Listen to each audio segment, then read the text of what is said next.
Terima kasih Anda masih bersama kami. Bagi Anda yang baru saja bergabung, kami hadirkan kembali 3 berita utama hari ini. Konvoi sepeda motor merayakan kelulusan tanpa pakai helm dan dengan seragam penuh coretan. Ratusan pelajar SMK di Kabupaten Tegal diamankan polisi. Hasil panen baik saat harga jual tinggi. Para petani bawang merah di Pati akhirnya menangguk untung. Pencuri sepeda motor berdaster milik karyawan Hotel Sonic Kota Semarang ditangkap di Indramayu, Jawa Barat.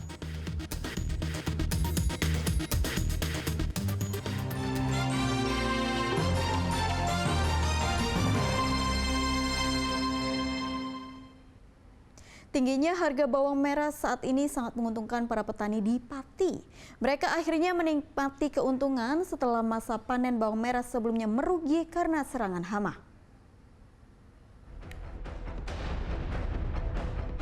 Hamparan luas lahan tanaman bawang merah di Desa Ngurenrejo, Wedari Jaksa Pati ini telah siap dipanen. Dan para petani kini bisa tersenyum bahagia karena harga bawang merah melonjak.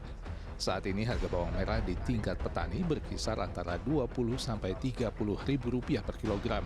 Harga yang cukup bagus bagi petani, karena sebelumnya harga bawang merah di tingkat petani sempat anjlok hingga di bawah Rp10.000 per kilogram.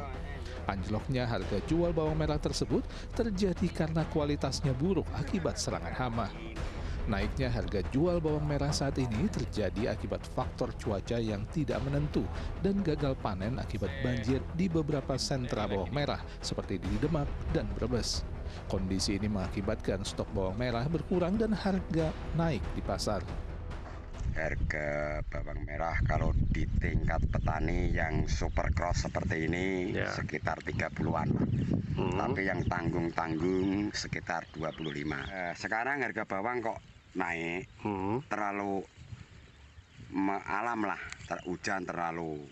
curah hujan terlalu tinggi dan mengakibatkan banjir di mana-mana. Akhirnya terdampaklah bawang merah agak langka. Dan sentra-sentra bawang yang seperti di bulan 8 itu Nganjuk, Brebes, itu kan belum ada panen raya. Yang ada panen raya itu di Nrekang dan di Bima. Selain harganya naik, kualitas bawang merah kali ini juga bagus. Hasil panen melimpah ditambah harga jual yang bagus membuat para petani tersenyum bahagia. Arif Nur melaporkan dari Pati.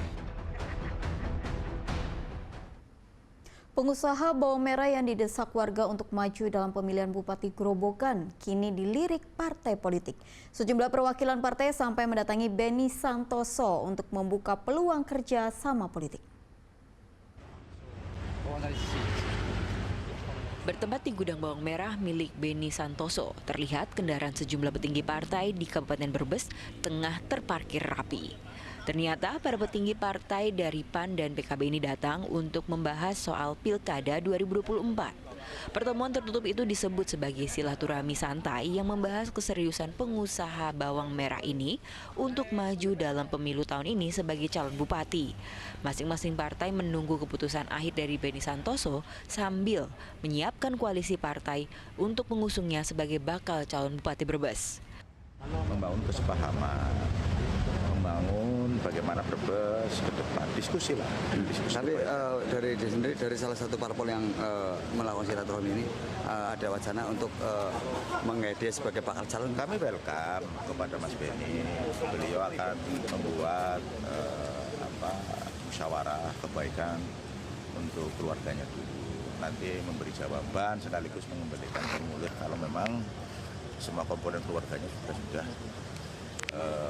semaksimal mungkin untuk mengusung.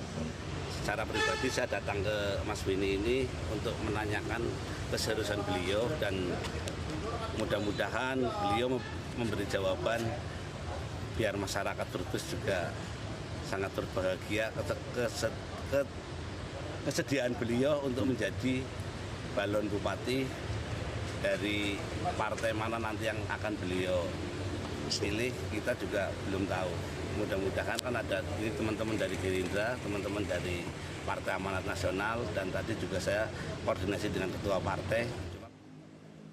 Sementara itu, Beni sendiri belum memutuskan apapun.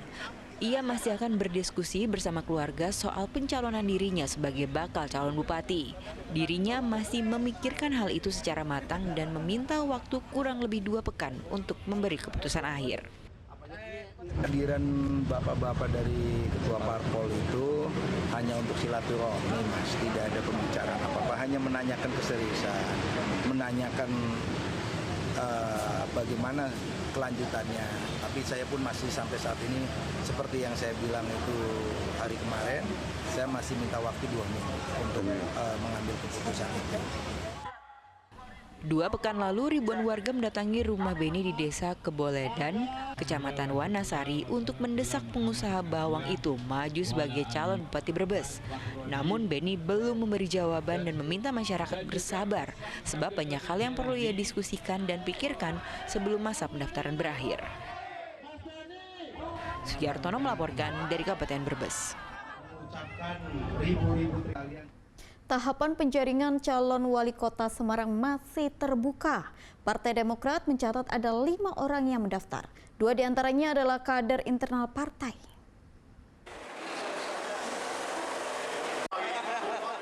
Senin siang, DPC Partai Demokrat Kota Semarang menerima kedatangan Ketua Dewan Pimpinan Wilayah Pemuda Pancasila Jawa Tengah, Bambang Eko Purnomo.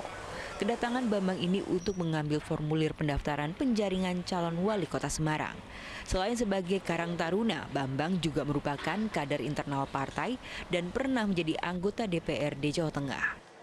Pria yang biasa disapa BIP ini memberanikan diri maju dalam pemilihan wali kota Semarang karena ia ingin menjadikan kota Semarang sebagai kota metropolitan serta mengurangi pengangguran daerah.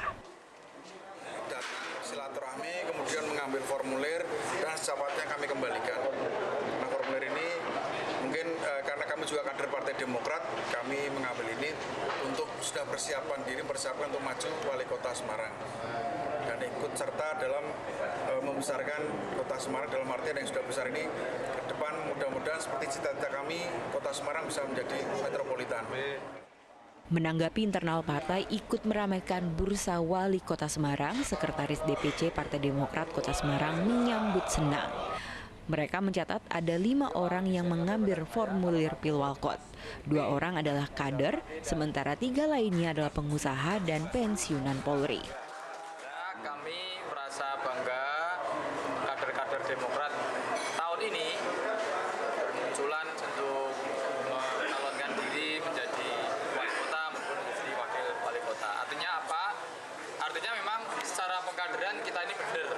Ya, secara pengkaderan kita itu berhasil ya mengkader kader-kadernya untuk berkontestasi di pilkada tahun ini. Yang kedua, sampai hari ini sudah ada 4 orang. Setelah Mas Bambang Eko nanti ada lagi yang mau mendaftar itu sebagai wakil wali kota. Jadi per nanti ada 5 orang. Selain membuka pendaftaran, DPC Partai Demokrat Kota Semarang juga bersafari politik ke sejumlah partai untuk membentuk koalisi dalam Pilwalkot mendatang. DPC Partai Demokrat menargetkan kemenangan dalam pilkada tahun ini. Agus Hermanto melaporkan dari Kota Semarang. Sementara itu di Pati, seorang kader PDI Perjuangan Grobogan mendaftarkan diri sebagai bakal calon bupati ketiga partai sekaligus. Tindakan itu sebagai cara untuk menunjukkan keseriusan dalam mencalonkan diri serta membuka peluang koalisi.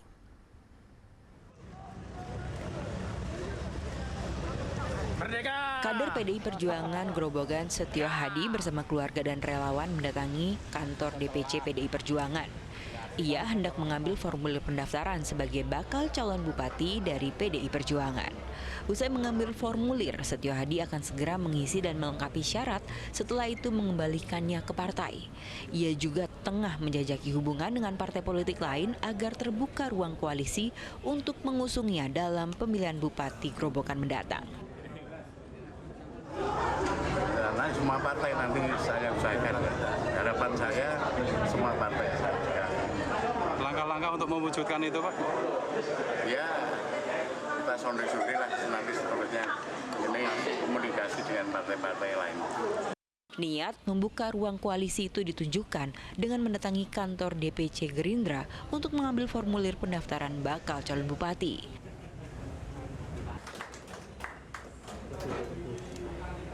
Setelah dari Gerindra, Hadi melanjutkan perjalanan ke DPC Partai Demokrat Grobogan untuk melakukan hal yang sama, yakni mengambil formulir pendaftaran.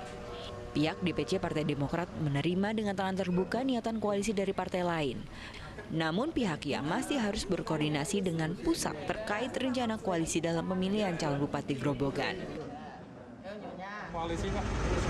Sementara ini kita masih penjajakan semua dari beberapa partai. Yang penting kita sudah berusaha nanti komunikasi partai satu dengan yang lain seperti itu. Kita konsultasikan ke DPD dan kita akan konsultasikan ke DPD dan DPP seperti itu.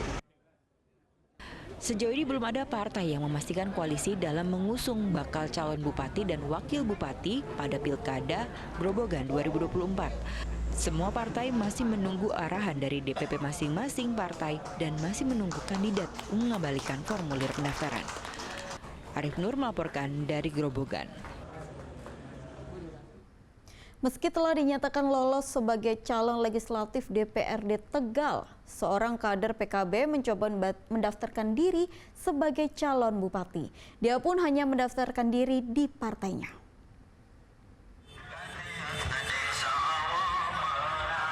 Iring-iringan kendaraan roda 4 hingga roda 2 mengantar caleg PKB terpilih dalam pemilu tahun ini, Aziz Fauzan mengembalikan formulir pendaftaran bakal calon Bupati Tegal ke kantor DPC PKB. Setelah dipastikan seluruh berkas formulir pendaftarannya lengkap, pihak DPC PKB akan menyerahkan data tersebut ke DPP PKB. Pria yang menjabat sebagai wakil ketua DPC PKB Kabupaten Tegal ini memastikan dirinya hanya maju lewat partainya tanpa mendaftar ke partai lain. Saya sebagai kader PKB akan solid untuk memenangkan partai. Tapi ada rasa optimis untuk mendapatkan rekomendasi. Saya optimis sekali, aku yakin akan mendapatkan rekomendasi. Pak Haji, mungkin strateginya apa Pak untuk bersaing dengan yang lain Pak, yang sama-sama dari PKB? Strategi kan tentunya kita agak sedikit ribet ya, karena ini masih kontestasinya untuk soal rekor. Pak, mungkin apakah ada komunikasi langsung ke DPP atau bagaimana? Alhamdulillah. Dalam pemilu serentak Februari lalu, Aziz terpilih menjadi caleg dari PKB dengan perolehan suara 5.665 suara. Meski sudah memiliki kursi di legislatif, dirinya masih memberanikan diri mencoba maju dalam pemilihan bupati setelah direstui oleh orang tua dan para ulama.